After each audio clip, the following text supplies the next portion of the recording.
Now, there's been widespread international criticism of a violent police crackdown on opposition protests in Belarus following Sunday's presidential election. Many protesters were beaten and more than 600 arrested, including several candidates. The incumbent leader, Alexander Lukashenko, won a fourth term with almost 80% of the vote. RT's Katerina Azarova reports from the capital, Minsk. This election failed to give Belarus the new start it needed. The counting process lacked transparency. Frankly, the people of Belarus deserve better. The people may have deserved better, but what they got instead was more of the same.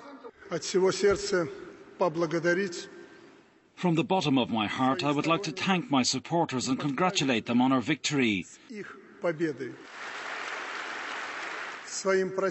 And as for my opponents, I have to inform you on the saddest of occasions for you that you will now have to deal with the acting president for at least another 5 years. And this.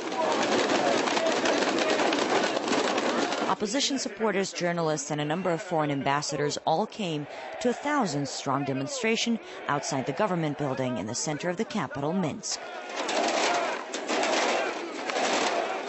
Despite calls to keep the protests peaceful, some started storming the building, smashing windows and breaking down doors. Riot police reacted immediately. The result? Over 600 people detained, dozens, including RT's camera crew, injured, hit with police batons. At least 6 of the 9 presidential candidates have also been arrested, many of them seemingly disappearing without trace. I was with my husband in the hospital when several men entered the room. They held me down. I was trying to free myself. I was screaming, but no one came to help. They pulled him off the bed. He couldn't walk, so they wrapped him in a blanket, dragged him out of the room and locked me inside. EU and US officials have already condemned the violence, but as with the observers, President Alexander Lukashenko simply told everyone to mind their own business. Sometimes the OSCE forgets that it came to observe the election, not to control it. When it comes to that, it's not for them to evaluate.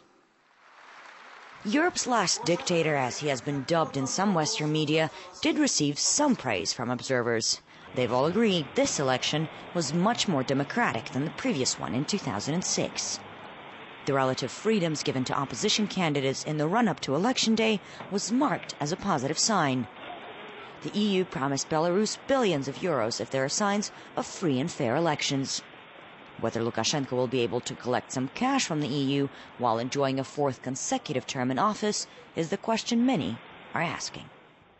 Alexander Lukashenko promised his people political changes, but no change in power.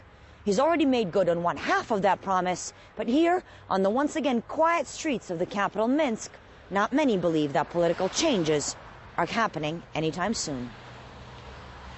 Katerina Azarova, RT, Minsk.